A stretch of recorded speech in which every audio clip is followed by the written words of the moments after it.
Hi everyone. Now, what if the way you remember your life shapes everything about who you are today?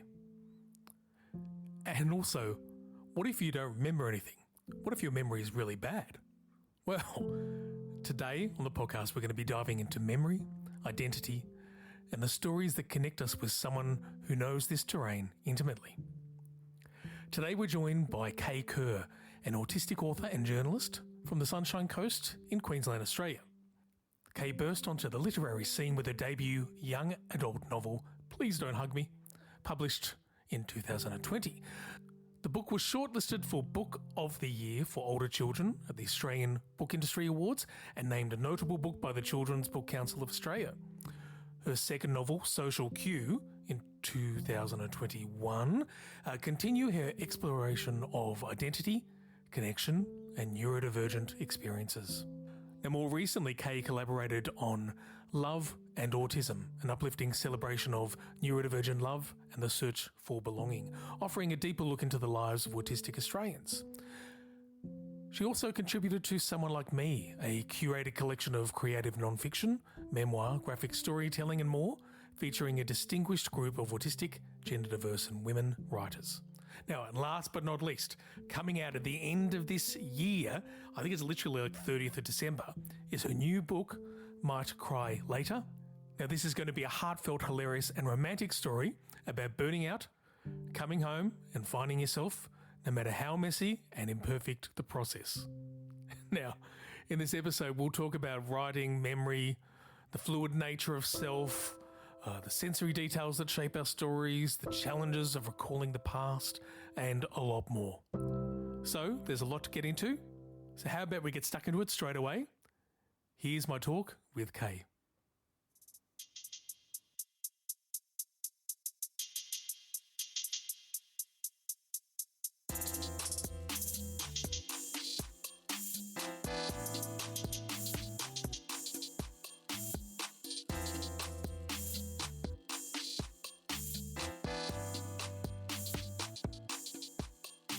Okay, let me do that.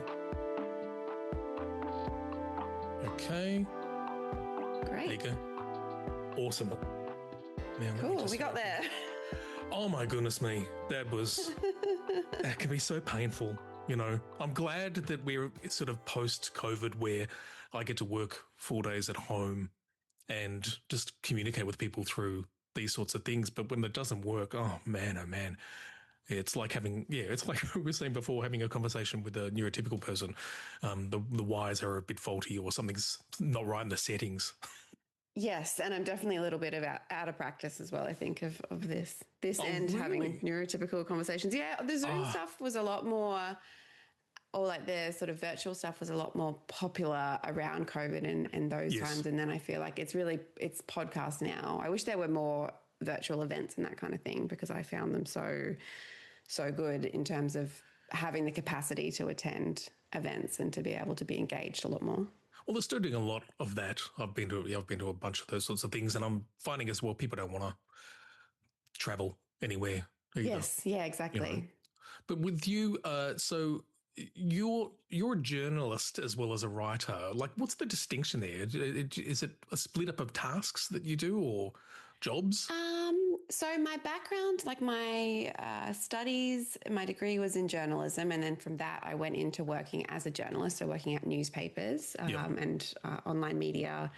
And then I guess burnout kind of took me out of that role and I went to more freelance writing because it just was like, it was really hectic deadlines and really fast paced and open plan office. Yes. And lots of parts of it that I look back on that didn't work for me, but then also lots of parts that did because it was like that working to a deadline. I really enjoyed being edited because it's very direct. It's like, this is what's wrong. This is what you need to change. And it wasn't that kind of wishy-washy, non-direct communication.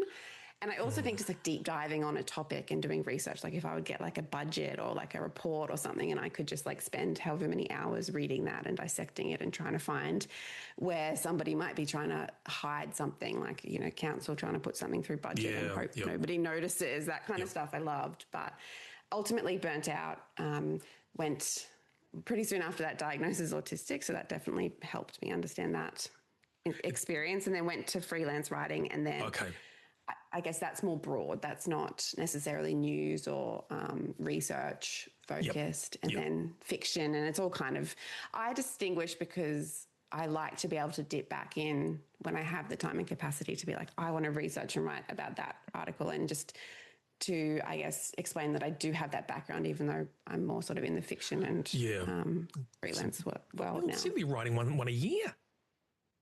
Yeah. Yes.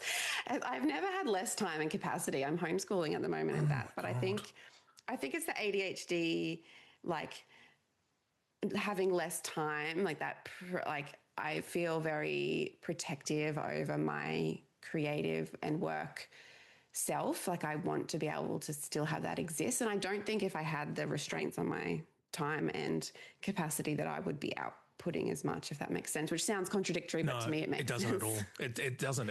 I think it's sometimes we do our best with defined limitations. And so as someone who writes music, and particularly when I've gone into the recording software, it's just, it's endless possibilities. So I've found it's best for me to say, no, I'm going to be going for this particular instrument or this particular sound and just sticking with it. I'm only going to do that. A friend of mine who was also a journalist who struggled and ended up leaving because of similar things to what you said. But he also had told me the thing that sort of broke him was that they were talking about there had been a drowning, a child had drowned in a lake or something, and they'd come across like a photo that was going to be just perfect for like of them sort of the body essentially, under blankets or whatever. And he said all his workmates were cheering and high-fiving each other because they found this amazing image. And he said that's when I said, I can't be involved in this. The ethics and the sort of moral side of things is a whole other kettle of fish that is definitely, I think, to my advantage, because we worked as a sort of outlying community newspaper office, we were very much left to our own devices. We were too small to really be worried about. So I was editing, and so it gave me a lot of freedom over the kinds of stories that we wanted to cover and the kinds of team that I wanted to have. But I definitely knew on a bigger, broader sense in our sort of city office that, we'd be called in for meetings to do with headlines that had, been derogatory, defamatory, awful in some way. And then they were, facing the repercussions, and we'd all sort of be told the party line on that. And it just, even though it was very, very background, it did become sort of like another piece of the tipping point of not wanting to do it. And I think that's what's good about freelance work in general, is that you don't have to abide by an overarching company ethos. Exactly. And I was going to say that if you love to deep dive, you get to deep dive in the books you're writing. Yeah, exactly. And I think and what I'm deep diving on now is neurodivergence and autistic characters and autistic people and people's stories. And that was always what I loved about journalism. Like, I don't think I was a great fit for it. I think it was more of a time and culture and pipeline of, well, you were good at English, you can do this, you can, go to uni, do this kind of a thing, as opposed to it being some great passion of mine. Writing definitely was, but I think that was, the 90s and early 2000s and the culture of the school and how they sort of pushed you towards TAFE or uni. That was very much the style at the time. But yeah, I think what I always loved and why I loved community news was because you did get to, basically sit down and have long chats with people about their life and their interesting life stories and that kind of thing, which was always the most interesting thing to me. For you, it is. Okay. Yep. And so that seems to be playing out in the sorts of novels you're writing. The one that I was sent to and which was fantastic was that was called Dance. So this is the piece that you wrote was called Dance Like Nobody Neurotypical is Watching. I wrote that as a joke headline, and then it just stuck. And it's stuck. Now, for some reason, I've lost the name of the book. No, it's Someone Like Me. It's an anthology from UQP. Yes. With wonderful Clem and Joe as the editors. So I'm so thrilled to be in that, because it is that wonderful thing where you don't feel like you have to represent all autistic people with your story, because it's one of many stories. And that's, yes. yeah. I'm looking forward to reading some of the other ones, but I obviously wanted to focus on yours. The way I sort of looked at it was a story about memory, movement, and the confusion around the reasons for why we decide to do certain activities. It's had my head in a spin since reading it. Hopefully in a good way. And absolutely. Yeah, it's giving me an opportunity to, and we'll talk about this, is about how I unravel some of this sorts of ideas, because it's a new sort of thought that hadn't occurred to me, or probably I still am trying to make sense of. Part of all this, the book is obviously we're talking about is memory. You said that there was some research that recalls that when recalling an event from our memory, we'll report it with sensory details. And so I was thinking you mentioned like the pillows, carpet, light. I think songs and smells are very evocative for me. So do you think, how different do you think it is for us to recall memory for a neurodivergent person?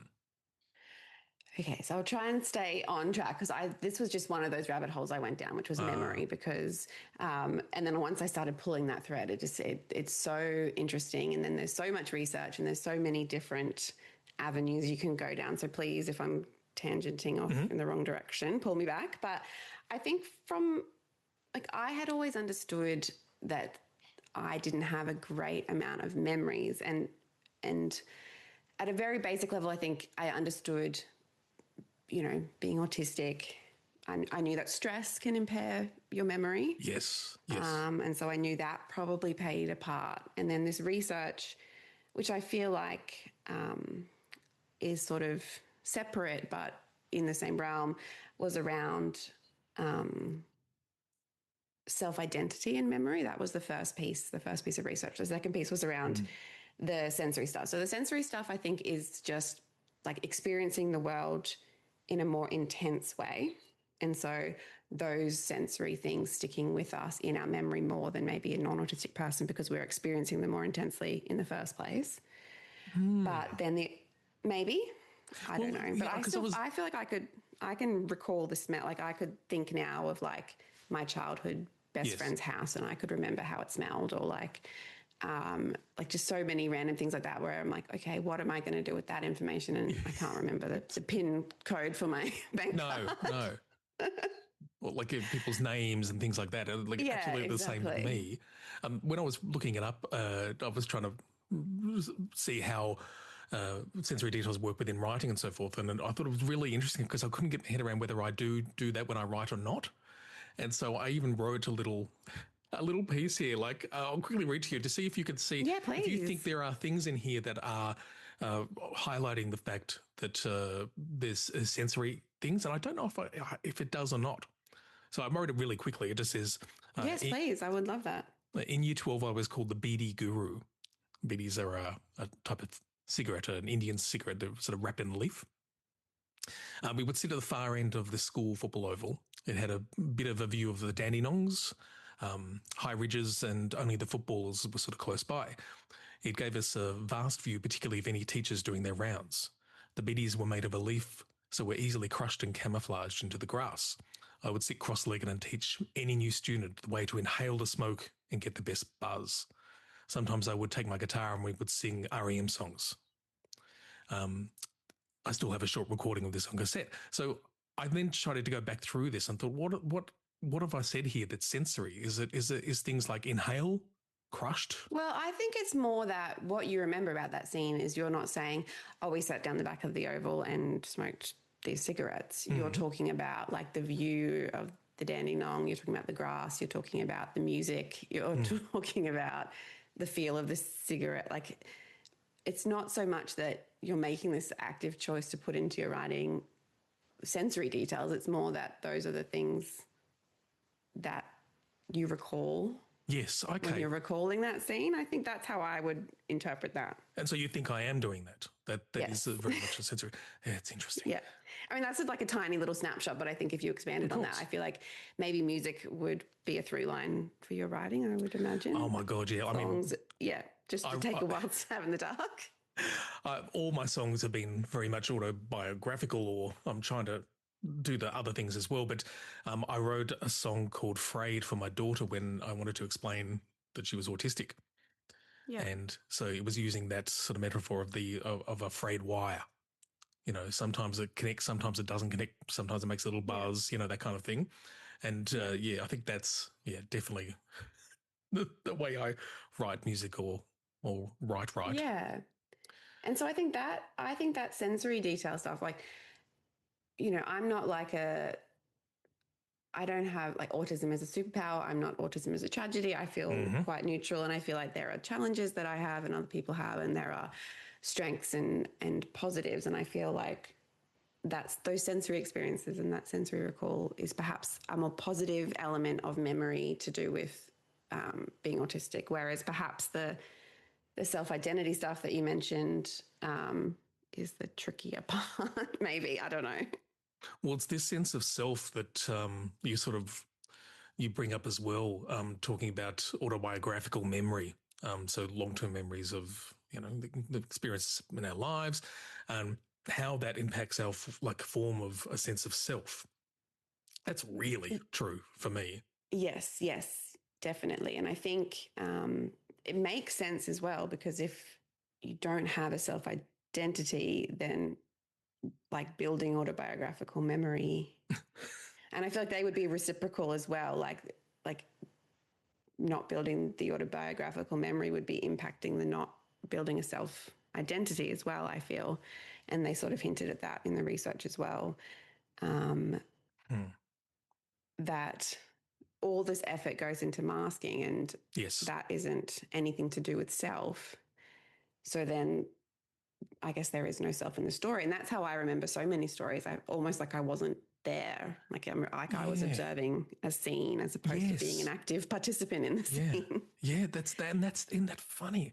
Again, you talk about that, and again I think of another song where I was the quiet man who stood behind and just observed everything that was going on around me. And I was sort of hidden, and I wasn't part of that story. I was just watching it. But the idea of self is so interesting to me as a late diagnosis. I was 48 when I went through that process, and I've always been fascinated by the idea of what is my personality, who am I, and obviously by going through this process, I'm like, oh shit, who the hell am I? And I don't know if you've read the book The Dice Man or not. No, I haven't. Oh, you'd love it. It's an extraordinary book. It went through a bit of a late 60s. I think it was perfect for the time. It was a psychologist or psychiatrist who decided at one point he was just going to roll the dice to make his decisions in his life. Yeah. And so that sort of unwove who he was as a personality. Now the dice was his personality. It was absolutely amazing.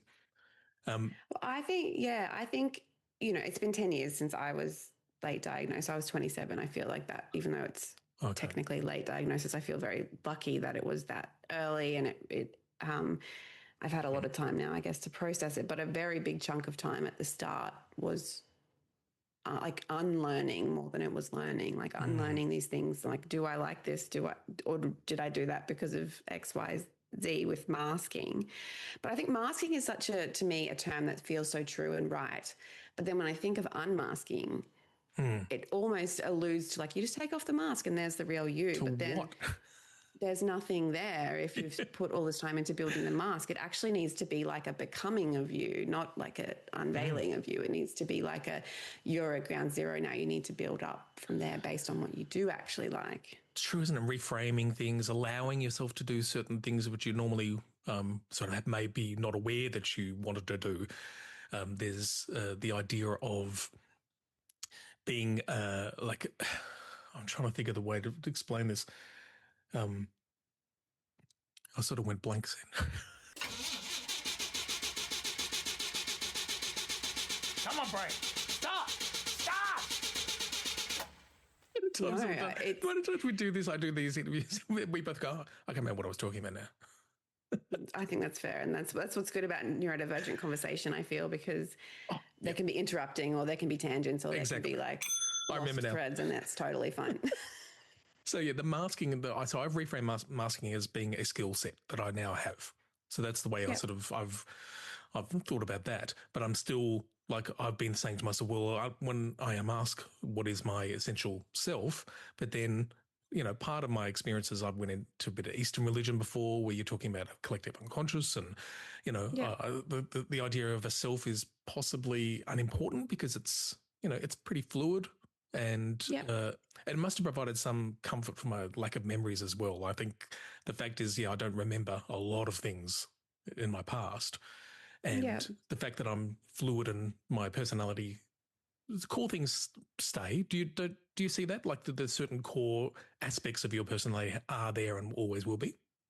Yes, yeah, definitely. I feel more solid in like who I am now, and the fact that can change and grow in seasons of life and that kind of thing. I don't feel like I'm clutching too tightly to any one thing, but I feel like I have a good read and a good feel for it, and it's about how comfortable or safe or I guess calm I feel in an experience or in a situation or in doing something or in not doing something, and it kind of like my nervous system almost tells me like this is right or this is not right. Yeah, that's a good thing. I think sometimes we just got to give ourselves permission to not be so obsessed and worried about, well, who the hell am I? Because that's an ongoing question, I guess. It's just the next chapter when you come to new understanding.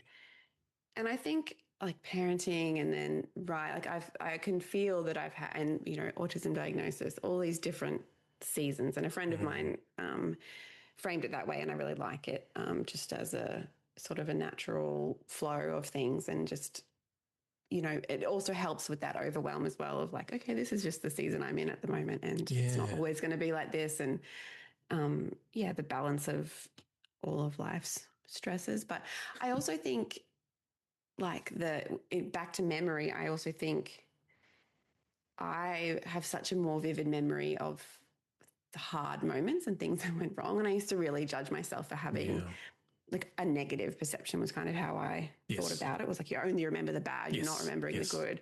But the more that I was researching and reading about memory, and then reading about fight or flight, which is, essentially what our nervous systems are in a lot of the time when we don't, we're autistic and we don't have the accommodations and things in place to help regulate, is that the nature of fight or flight with how it impacts memory is you're going to have these very, very vivid memories of the traumatic parts and then nothing of the rest and what was around it. And that's how our body self-protects with trauma. So it's kind of less personal, I guess, than just me being negative and only dwelling on the bad. Well, that's so true. I also saw a video of an interview you did about Please Don't Hug Me, one of your books. And I was interested to hear that you initially started writing diary entries, and that evolved to become more like letters. But I immediately piqued my interest because I've been writing a diary for my kids for close to 18 years now. Wow. And when we did the word count, it's 2 novels long. Wow. But this is the weird thing. Like, I don't recall much of anything about my childhood other than like glimpses of a house. The garden, music, absolutely. My memories almost rely totally on music to be remembered. Then I looked up the concept of aphantasia, which is the inability to visualize mental images. And I had no idea about that until we're talking like months, only a few months ago. I'm like, oh my God, I can't picture an apple in my head. It's so funny because my group of friends, I've just randomly fallen in, like my group of friends is all neurodivergent people. So it's excellent. We've had this exact conversation, I feel like a year or two ago. Well, it was the exact same thing about the apple too. That's so funny. What? Where my friend has that aphantasia where she can't picture things, but I can picture things. So just trying to like understand each other's perception and trying to like, even to understand your own brain. Like, can I picture an apple? I think I'm picturing an apple. And then it's going, oh, is there a colour? Am I actually picturing colour, or is it a concept? And it's all conceptual. Yeah. It's not. I'm not. So how the hell, when I'm writing and looking back in my memory, I don't have that. So and I think that makes it even Yeah. more difficult because I'm like, what am I picturing here? The best memories to access are the ones you don't usually think about too much because it's Yeah. more, it's more real, isn't it? It's not being rewritten every time you sort of recall it. Yeah. But No, I think I have a very vivid visual memory because wow. maladaptive daydreaming was also, I don't know if you've heard that phrase. Okay, let's get a quick definition down. Maladaptive daydreaming is when someone escapes into rich, detailed fantasies that feel safer or more fulfilling than real life. It can be a coping mechanism, but when these daydreams start replacing connection, productivity or self-care, it becomes a hidden struggle. So if you've ever felt like your imagination, like myself, pulls you away more than it should, you're not alone. So these sort of inner worlds, they can be wonderful, but they can also be isolating. So, if you've had these sort of experiences, I'd love to hear from you. Anyway, let's keep going. But also it's something more common for autistic and neurodivergent people, which is like very extreme, excessive daydreaming as a way of sort of jumping out of real life into Oh God, yeah. a visual now. And so my visuals in my head are very vivid and maladaptive. Daydreaming was something that I did a lot as a kid, just as a checkout, I think, like a dissociation. This is all a bit hard. Okay, so that was make audible a little for story. me.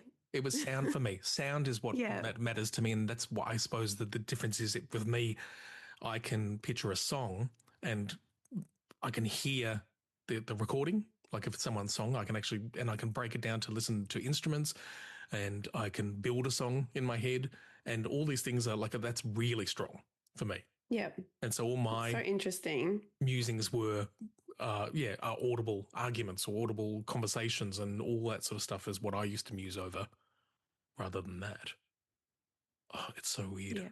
Everybody's brain working so differently, which we know, but I just find it, and I think when I look at my like work, I'm like, I understand like fiction even just as like pattern recognition with people and their lives and their choices and their family structure and the things they've been through and how all of that plays out into their story. And I think like it's a very autistic way of writing for me. Is like I start with like a dynamic or something that I want to like pick out, and I build the characters around that because it's a theme or something that I've noticed repetitively in a lot of different autistic people's stories who I have spoken to, and I seem to luckily be a magnet and get to hear a lot of neurodivergent people's stories. Just even a little bit before I was writing books, but definitely more now as a writer. And with no small talk, you kind of just jump into like, what's your trauma? What's your family like? What was your relationship with your mother? Like, you just get straight in there. But I guess I just started to notice patterns that were interesting to me, and then that's kind of how my brain never stops having ideas for fiction because there are so many those things to explore, which is probably maybe similar with music, I guess. It is, but also write as well. I love coming up with stories, and I've always written poetry, and I've got half started books all over the place. They've got to do the diary. At least I feel okay about that. Is the diary recalling their lives or your lives or both? Or both, anything. And I'm changing. I'm not keeping any consistency in it either. I'll just throw in all kinds of stuff, whatever pops into my head, because that's the problem. I've had to, because I can't give them a lot of memory stories, and I'll give them a little bit about them, which is fantastic. But for me, oh my God, the best way I did this, and this will probably play into the stuff that you were researching, is that I started to then break down to the addresses. And so I put down the address and started to picture the house, and all of a sudden a few extra memories came up by doing it that way that I had never thought about before, placing yourself in that sort of situation. But I got this word in my head at the moment. It's a word that doesn't get used much, but I like it. It's funny. Titillation. So for me, when I'm in the office, I discovered that the microwave, the tap, and the coffee machine all play the same note. And I'm obsessed with it. I'm in there singing harmonies along with it. I got like an app to find out what note it was. What's the sort of things that would happen for you then that would just stop you in your tracks and have you just obsess over? Sensory-wise, is that what you mean? Well, anything. Well, when you're writing, more generally? what stops you in your tracks and go, oh, what's this all about? In my writing, it's definitely interpersonal relationships. I'm very interested in intergenerational neurodivergence, like autism in the previous generations and how that might have shown up. Yeah. Undiagnosed and what that means and the sort of flow-on effect for a family. That those are the kinds of, I've got a book coming out at the end of the year, and the really first sort of sticky point for that was I was noticing with a lot of people that I encountered and their stories with their relationship with their mother being quite difficult and their mother being quite critical. And that wasn't my experience with my mum at all. So I was really stuck on it, and I would see it. And I think because I was stuck on it, I was seeing it just play out again and again in all of these people's stories. And what frustrated me about it was even if that mother, what they wanted was the best outcome, they wanted, the performance of their child to be better. It doesn't make sense that criticizing them is their choice of way to try and get there.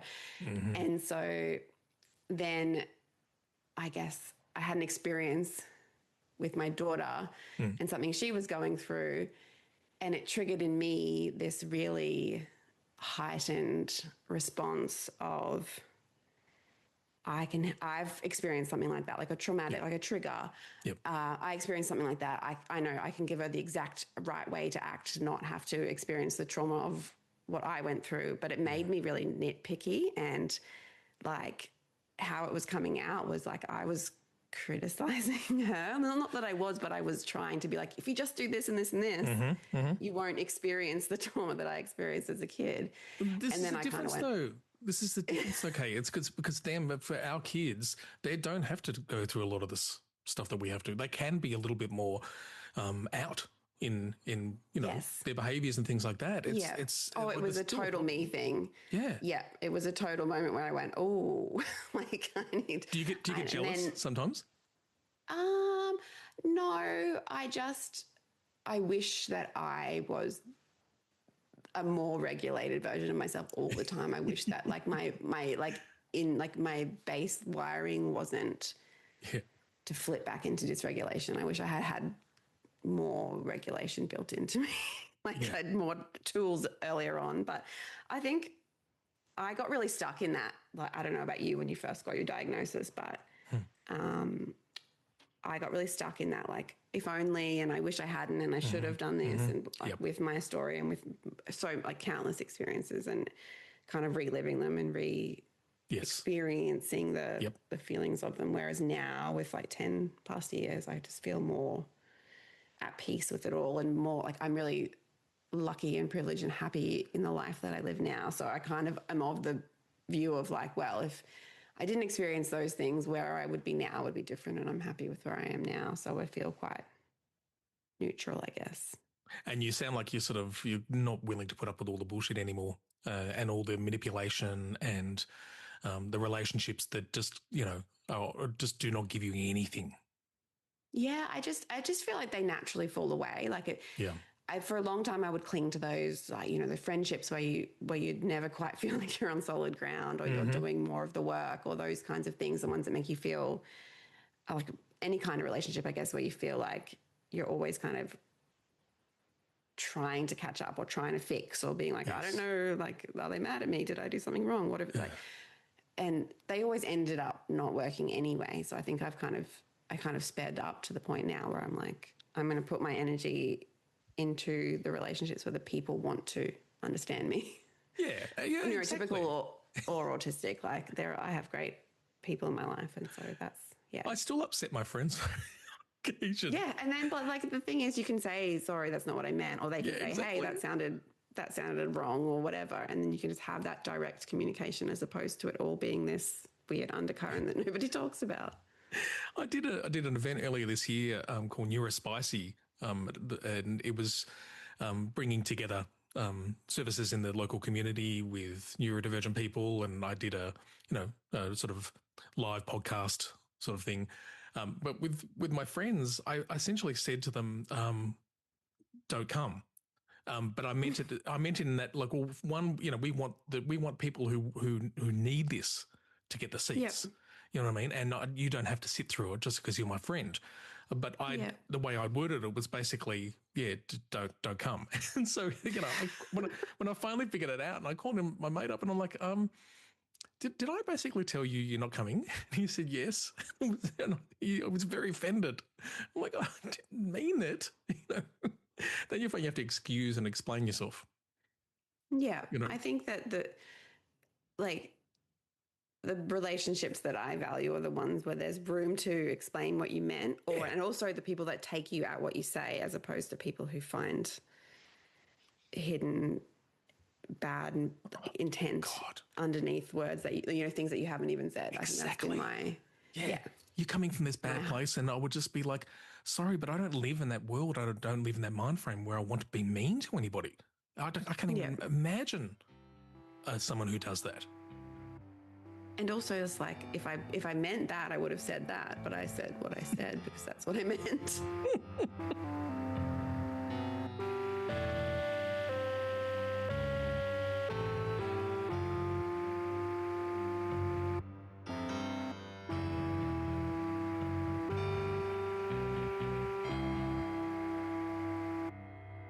So here's the bit where I was talking about earlier that is been playing on my mind, which was, sure, I was doing the thing, but was I really?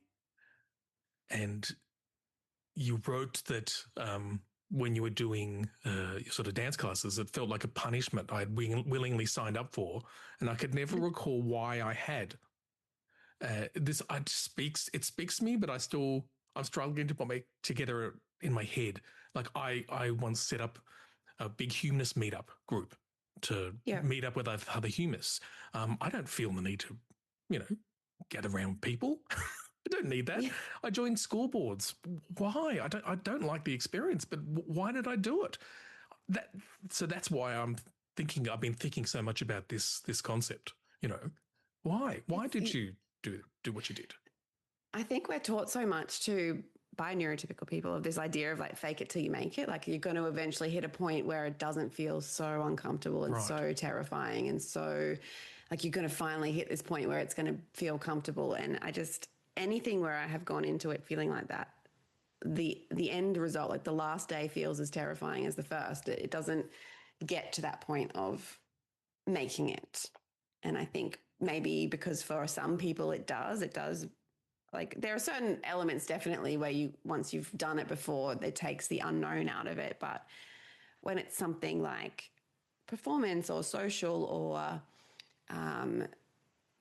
I guess time, or like you're the center of attention, I just don't have any experiences where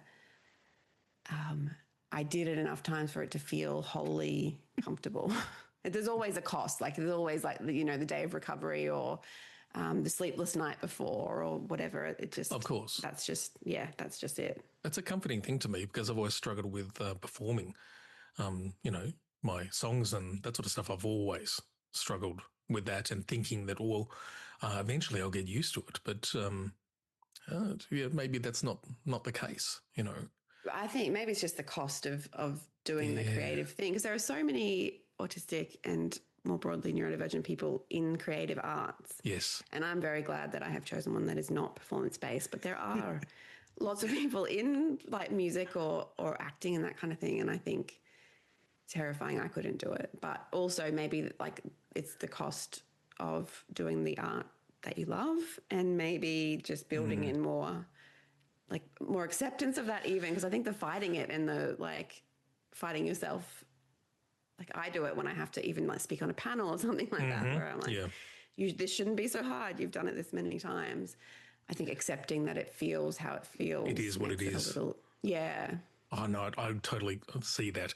And there's an artist called Ray LaMontagne who didn't start writing music until he was in his late 30s. And because it had bad associations with an abusive father. But when he finally did, he just fell in love with writing, but hates to perform, absolutely hates it. He has crippling fear of doing it. But he said, I'm doing it because I want other people to hear what I'm doing. So he puts up with it, which is an interesting thing to do, to struggle and be unhappy to be happy. Especially when people think so much of the time that people doing those kinds of things are doing it for attention. Oh, God, that's right. Yeah, that's exactly like they love attention. They that's kind of the assumption a lot of the time. I think that, though, I've had panels where, events where I would have pulled out because of burnout, particularly one that I'm thinking of as a conference. But it was a conference for psychologists and teachers and counsellors that work in schools specifically about autistic students.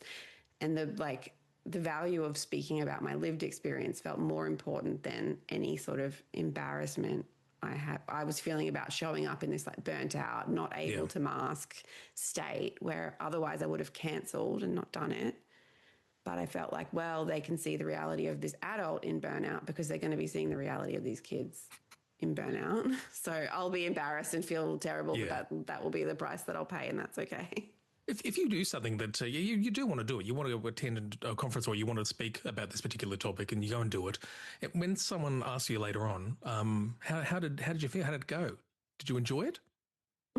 Do you actually? Because for me, I go, no, I don't really feel. I don't really feel anything. Which, again, is another kind of thing, alexithymia, which is I sort of discovered as well, about being able to identify your own emotions and describe your feelings to others. And for me, I cannot describe it. Can you describe a situation like that?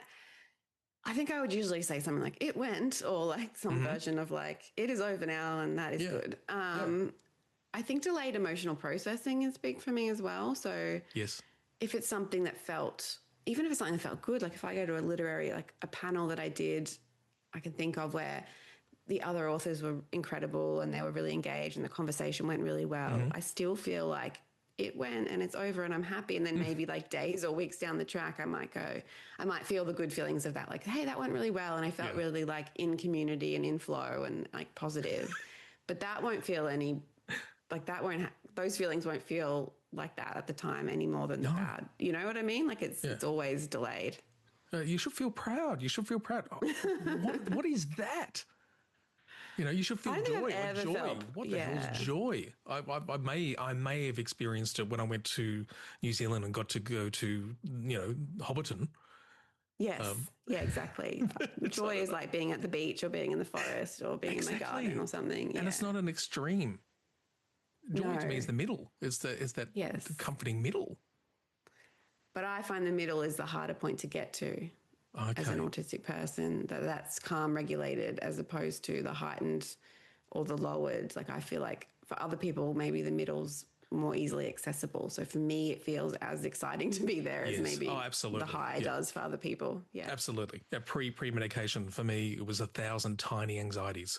So I never had the big anxieties really, but sometimes, but mostly it was just 1,000 tiny anxieties a day. And then when I started having medication, I'm like, oh my God, this is what it's like, to not have that,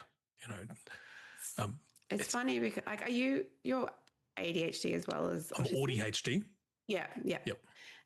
Because I remember when I've always anxiety was the sort of key point before my autism diagnosis. It was anxiety. Yep. And then when I've been working with my psychologist for years now, and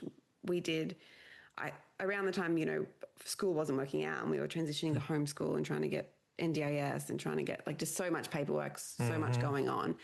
And I was saying, I'm just anxious. And she did these questionnaires with me and she was like, you're not sure, like your responses aren't flagging for anxiety. They're flagging for overwhelm.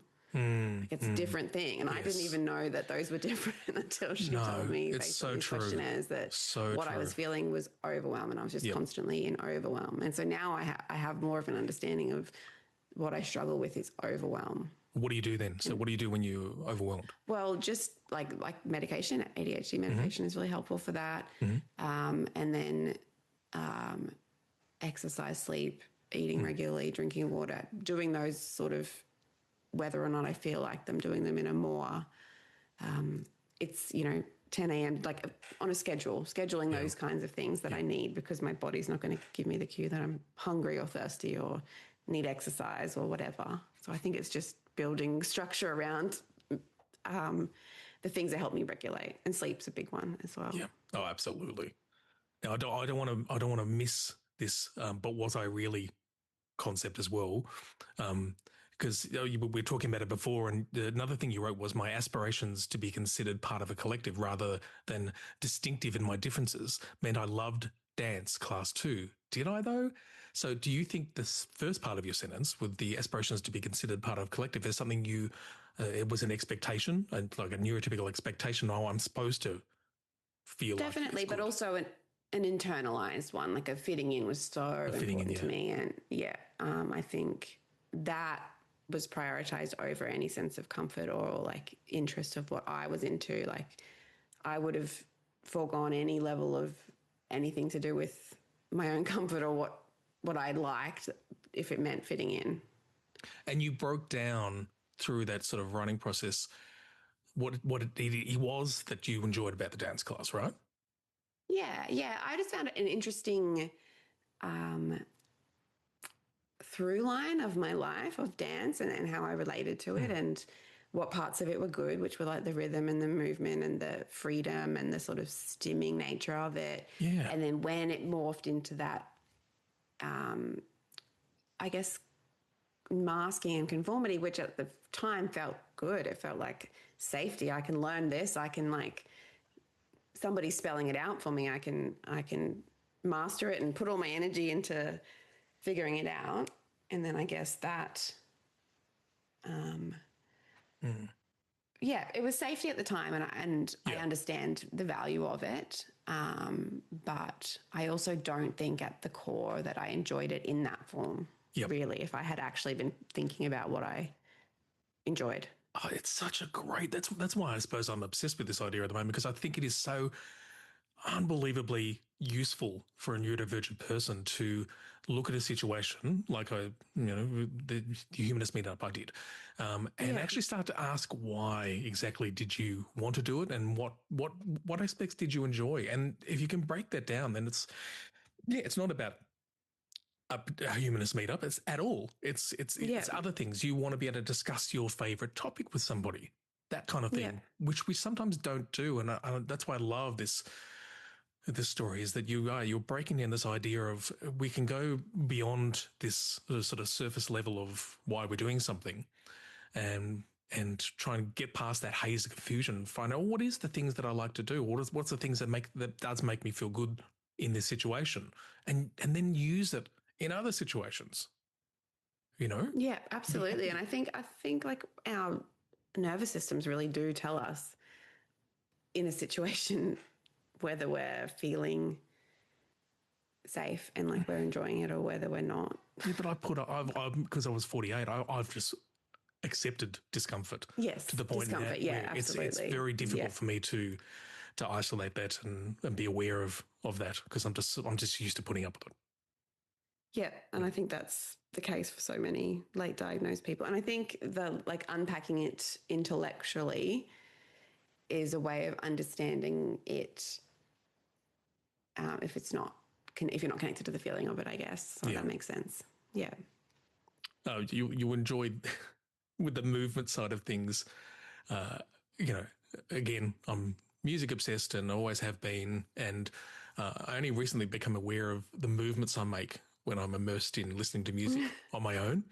Because I invited my daughter down here to have a listening party, and put on some Tori Amos because I really wanted her to hear Little Earthquakes, and I just got myself, I started letting go and forgetting she was there, and then she filmed me. Oh, see that I don't like, but I get it's your daughter. But She thought, she was just like, "What the hell is going on?" She showed me, and I was like, "Oh, I was so happy she did," because I'm like, "Oh my God, that's what I do." And then so now I do it more. I'm sort of That's relaxing good. more and sort of move around the room and do whatever I want to do just to feel that music, Oh, that's good. And because she's a safe person too, I guess it's different. I think the idea of like being filmed or I guess even perceived outside of my knowledge or outside of my consent, or just like I don't like Horrifying. filming in public. I people film at the gym or they film at the beach, and I'm just like I don't want to be perceived. But yeah, definitely a different experience with your daughter because she's a safe person, and that's safe person. That's it. Yeah. God, Yeah. I went to a primary school, year 6 camp, and we all had a slide, not a slideshow, it was like it was video, but it was old. And so all of a sudden I come up on there and they've filmed me stuck in the mud with leaning over trying to pull a boot out of the Yeah. mud, you know, with my little fat tummy hanging out, and it was just like everyone was laughing, and it was just one of the most awful experiences. It was horrible, you know. That sounds like a movie, like a bad, a movie nightmare. It doesn't Oh sound my like a God, real. I still don't Yeah. like.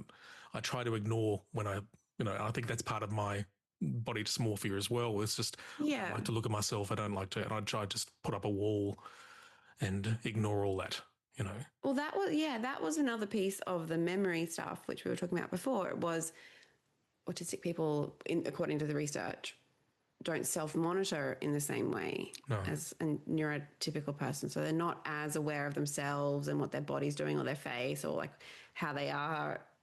So not being aware of themselves in the same way means you're not remembering it, I guess, because you're not experiencing it or aware of it in the first place. Yep. Oh my God, yeah, that's a lot of that goes on.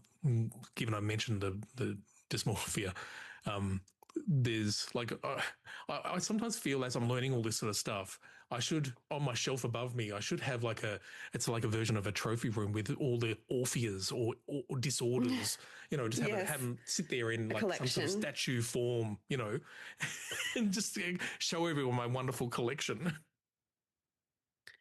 Add more to it all the time. Exactly, it just gets more to and more. learn new phrases. Yeah. Well, the PMDD that I can't remember where I saw this. I think it might have been on your website. Yeah. Are you comfortable talking about? Yeah, of course. I mean, I don't know. No small talk for me. So it's premenstrual dysphoric disorder. So the thing is, with autistic people, and specifically in this case, I'm talking about autistic women, but so many of these things are coexisting. So like PMDD is one of them, and I'm looking at a lot of different chronic illness stuff at the moment post-COVID with a specialist, and she's kind of like, this also links to the PMDD, and this also links to the hypermobility, and this also links to all of these other things. So it's one of those things that for me now is like under control with as simple as an antihistamine, because it's histamine related and more complex. That's not like a diagnostic advice for anybody, but it's like an intense experience of the hormonal drop that happens the week before you have your period. Right. So it's just, again, like a more intense, like a really, really, for some people it's suicidality. That's not been my experience, but just a really, really intensified, dialed up version of that, which is just like a sensitivity to hormone changes. And so I know that for women, like, I just feel like there are all of these untold stories because we don't really know all that much about autistic people as they get older, because we were always looking at it as this childhood experience. Yeah. So I know that, it can be puberty, it can be pregnancy, and it can be, menopause are times when there are big hormonal changes. Yes. Those are times and I don't particularly remember puberty being any harder than it was. Like and pregnancy was different, but I feel like as I'm aging up into my late 30s, I'm experiencing that more, but I'm also more aware of it. See, I feel like for some women, they're experiencing it, they're undiagnosed, they've got to go on that whole journey at the same time as experiencing those more intense emotional, hormonal experiences. So I feel like I'm really lucky to have had foresight, I guess, or like pre-warning. Yes. Yeah. It's interesting. It's something I have to think about with my daughter, and sort of paying a bit more attention to how that's working for her. Yeah. I think I really want to find more sort of older autistic women that are kind of like maybe like 10 years ahead of the journey of age than me, because there are so many of these things, like whether it's POTS or like just so many different, hypermobility, Ehlers-Danlos, that there's so many Yep. conditions and experiences that pop up that seem to be really common and co-occurring for autistic cohort. This is what you can enjoy. Yes, but I want to see people like, I want to have positive people in that space to look to, because I feel like I'm a little bit overwhelmed, and lack of diagnosis, lack of support, lack of understanding, which in turn has brought excess trauma, means that the reality is for like a whole generation or generations of women, it is a really tricky and hard time. And I'm not trying to discount their like experiences or their pain, but more like I want to reimagine what that might look like if we do have the knowledge. Yes. You probably enjoy my chat with Kathy Isaacs. That's someone would be happy to connect you with, because, I think she'd be a wonderful person to talk to about these sorts of things. She was just great, and she just has so much knowledge. And she's sort of ahead of that in age and also in understandings. And she was great fun to talk to. And to circle back, I don't think I really answered your question about body dysmorphia, but I think I found focusing in on physical attributes that were wrong or not aligned with the sort of cultural norm was a way of trying to fix what I thought needed fixing, but really what the undercurrent was I'm autistic and I feel like I'm not fitting in, and that's much bigger than the size of my thighs or how tan my skin is. That was kind of like not an easy, because easy is not the word, but like my brain could go, I'll just focus on this thing and hyper focus on it and try and fix it, and I'll go to the gym and I'll do this and do that, and then I'll feel right if I just do those things. Yeah. But the fact that I have got a name for it and an acknowledgement doesn't mean I've sorted it out at all. But it is nice. It is nice to have those two aspects of, okay, I've got a name for this. Yeah. And I think what I feel maybe more sorted or like settled past it, because I think pregnancy did that for me, because I realized what pregnancy really exemplified for me was I had hyperemesis gravidarum, which is like really intense vomiting all through my pregnancy for the 9 months, which again can be common for autistic people. So I was really unwell. I was in hospital getting drips. I wasn't eating food. I was losing weight. I was worried about the baby's measurements, all these kinds of things. Yeah. And what I found was that I had never had more compliments on my body than when I was at the most unwell. Yep. And that did something to my brain where I went, this isn't about health at all. This is this is wrong and warped. And that just completely shut that down for me. Yeah. It's horrible, because I'm still obsessed with it, that time when I was, not eating, but the attention was just fantastic, because it was it was wonderful, and so it's still, my brain still tells me, go back to that. I go, no. It's wild how we as a culture pretend it's this thing about health when it's absolutely not that at all. Not at all. Now I ended up typing this down because this is just a ridiculous thing that I haven't even asked yet. Is your family name Kerr, or is it a married name? Married name. Married name, okay. Yeah. So your husband has he done all of his, family histories and stuff like that? I think it's there, yeah. Yeah. It's interesting because there's a lot of us Kerrs over here. And it's interesting to see where there might be connections, Yeah, no, my mum's side of the family is Irish, so that's interesting. Where a lot of my family is now, and then my dad's family is Australian, so. But my partner has more of that information on Kerr. But I was, I was not like sold on the idea of taking a married name or even, but I liked the way Kerr sounded. So I know, and that's the thing. My wife said the same thing. I'm like, don't you dare take my name, But her surname was Bacon, and you can understand as a teacher as well why she wanted to change. Yeah. So I think when it suits, like aesthetically, it's great. Exactly. Yeah, that's it. And I said that with the kids too. Like, you pick the one you want. Yeah, do. When you get to that age, do you decide, although, it's sometimes easier when you're doing the ancestry tab one. They don't change it on you. Yeah. Now, I wanted to finish off, if is that okay? We've got a bit of time just to finish off on a couple little things, because it's always funny. I always go, obviously, you want to try and research the person you're going to talk to. I don't like to go too far into it, but it was fun, like, because I was on Instagram trying to post some of my stuff, and I thought, well, what sort of social media have they got? And most of the people I talk to don't. They just don't have a lot of social media. They just don't, because they're not, they're not wanting to. They're not got a book that they need to get out there and things like that. Yeah. And for me, it's the podcast, so I have to do it too. So it's a strange thing where it's kind of your work, but it's kind of your personhood as well, yourself. Well, a version of yourself. Yeah. I only put my real name down recently because it was just, I got to put my bloody name down there. I had it backwards, Yeah. But there's a couple of things I wanted to ask as I was looking through the whole Instagram feed. So what breed is your dog? Oh, that's a great question. Our lovely dog Zoe she's a mixer. So she's a Chihuahua, Pomeranian, Pug, Jack Russell. Oh, we got 2 Chihuahuas. And I feel like, they're the best. I feel like we're totally converted. We went from, our first dog was a St. Bernard, and then we had a Kelpie, and now we've got a Chihuahua. And so I feel like we're converted forever on the tiny, feisty little things. But I feel like she has different modes. Like when she's acting a certain way, we feel like it's her pug personality, or when she's being a bit fancy, she's in Pomeranian mode.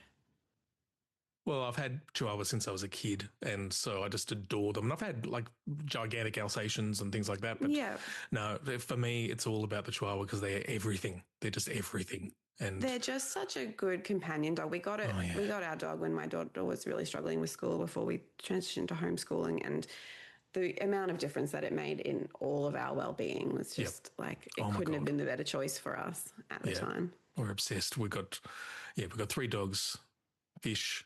Well, it's it's a constant. And animals are just so wonderful.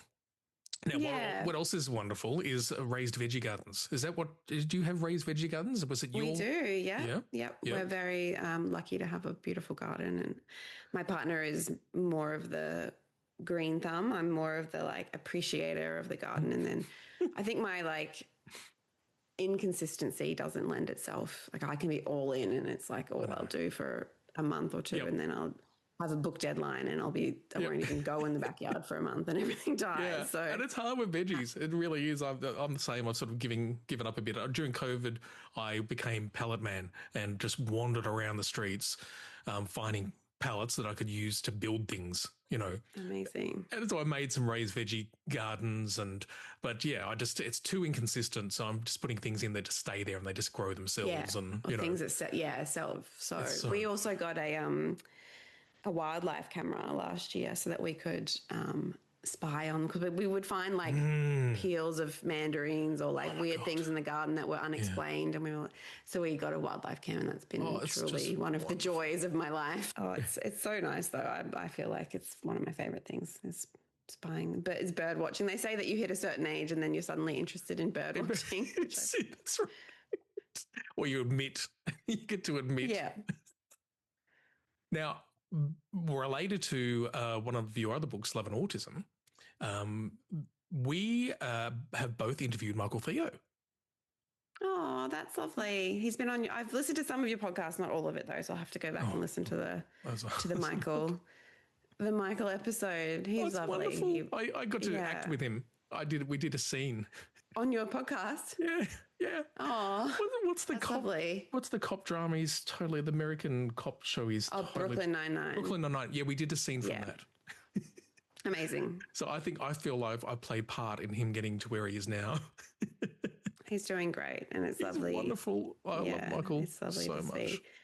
And I guess what I was pointing to with the anthology of that's what I was trying to do with that book, was show that all of these different autistic lives and how there are all of these differences, but also I guess all through lines, because I think people expect one autistic person to be the face or the representative. So it's nice when, when you can show lots of different versions. Oh, exactly. But it doesn't feel like there's as much pressure these days. I feel like there's a more broad understanding now. No, it's getting a bit better.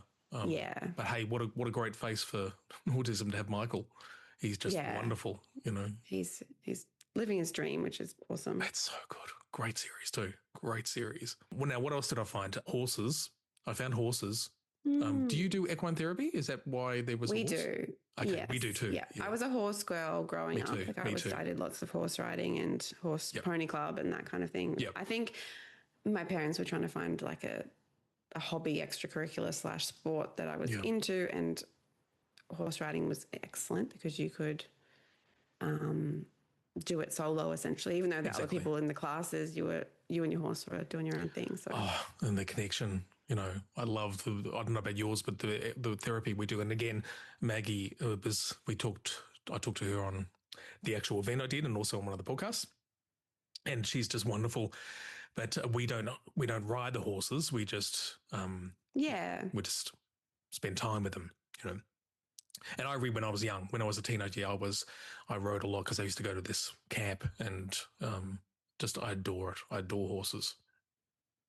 Yeah, again, it's that animal thing. I think that connection to energy and how tuned in they are.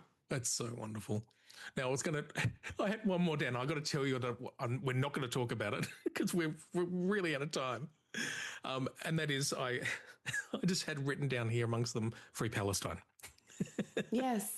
And that's far too big a conversation, but yes, please, well, you know. I also think like at this point, it's so dysregulating to engage with the reality of what's happening, but it's impossible not to, and I don't understand, particularly in the arts, and I understand that funding is being cut or is, you know, social media is very watched and critiqued and funding has been cut and that kind of thing. But I think I want to make it so clear where my support lies in terms of a Free Palestine, that I'm not going to end up in any situations where people have mistaken my intentions, you know, from the start. So it's just unbelievable. But I think we have that brain type where we want to just say it. We want to express that. Yeah. But we often get misrepresented. The Readers and Writers Against Genocide is a really good group if anybody's looking. Cool. That's good. Okay. On their website or on Instagram. So I would give them a shout out. They're doing wonderful work, and that's, you can buy their shirts and things in bookshops and that kind of thing. Oh, that's brilliant. Now you also have a book coming out this year called Might Cry Later, and I think you referenced it a bit earlier. What's that going to be about? It's about a late diagnosis. Oh. Yeah, so it's about a young woman who gets a late diagnosis in her 20s. She kind of crashes out on life and has to move back into the family home just before Christmas. So she has to go back and live with her parents, and everyone's back in the house for Christmas. So it was a lot. I was thinking a lot about Christmas as a time for autistic people and what can be great and what can be challenging about it, and also late diagnosis and family dynamics and that kind of thing. So there's some, you know, shenanigans and funny moments, but it is also kind of more that balance of dark and shade, which I like in anything really. And so when's it coming out? December. Okay. Christmas. So in Christmas, that's fantastic. Obviously, I'm going to be putting all the links and all that sort of stuff. And as I always do, and now it's like a PDA thing, I don't like to introduce people. At the start of, it's just like you start the conversation and then I'll put it in later. So I'll be doing a little intro spiel and stuff like later on. Oh, so great. there is some kind of introduction because I never remember to do it. Every single time I go home, I got to make sure I do this, you know, do a proper, hi, welcome to the podcast. I don't do any of that. No. I would feel strange, I feel like, doing a spiel about a person when they're sitting there on the meeting as well, maybe. I don't know. But even the hello and all that sort of stuff, it's like, let's just, of course, assume. That's how I feel about conversation, though. I don't really do hellos and goodbyes in conversation. No, when I'm done, I'm walking away. Yeah, exactly. Now, is there anything else you'd like to sort of refer people to, sites, anything at all? I think for me, like as a neurodivergent woman, but also as a parent, Yellow Ladybugs has been the biggest. Oh, we love Yellow Ladybugs. Yeah, been the biggest resource. Christy Forbes is also incredible. Yeah, so they're two of the ones that I refer to, I'd say at least on a weekly basis. Yeah, so they're, yeah, I'm sure that it's not the first shout out they've gotten on your podcast, but they're my two go-tos. Well, thanks so much. As our little Zoom meeting starts to wind down to 3 minutes before it stops, that's perfect nailed timing. it. I know. Thank goodness for that. Thanks so much. I mean, I didn't say this before. It was so weird because I actually had come across an article about you or something like, I can't remember what it was now, but anyway. And I thought, oh, this is someone I'd love to talk to. And then all of a sudden I got an email saying, and you were in a list of people I could, possibly talk to. So it was so funny how stuff like that happens, isn't it? No, it's it. Yeah, it's not the universe. It's just, it happens all the time. It's just these things. Statistically possible. Exactly. Yeah. Exactly. Oh, well, thank you so much for having me. I'm a fan of the podcast, so it's lovely to get to have a chat. Awesome. Yeah, thanks so much. You probably listened to the early ones with Bianca, and she's sort of, she's like you saying, she's busy. She'll come on once in a while. We're just talking about doing another one, but at some point it sort of merges into just moi doing it, and I like to write my little music bits in, things like that. It's been fun. Yeah. Oh, it's great. I like a creative project, and getting to have these conversations. It's essentially what I'm doing with my writing is getting to explore these themes just in writing rather than talking. And get to learn about yourself as well. I think that's another part of doing this, is that you sort of, forced in a good way to grow in your understanding of how our brains work. Yes, and learn and get all your new morpheas, etc. Yep. No, that's great. Well, thank you so much. Thanks so much, Dan. And I'd love to talk to you about your experience with homeschooling at another time. Yeah, definitely. Always up to chat about that. Awesome. All right. Thank you. Cool. Thanks. Bye.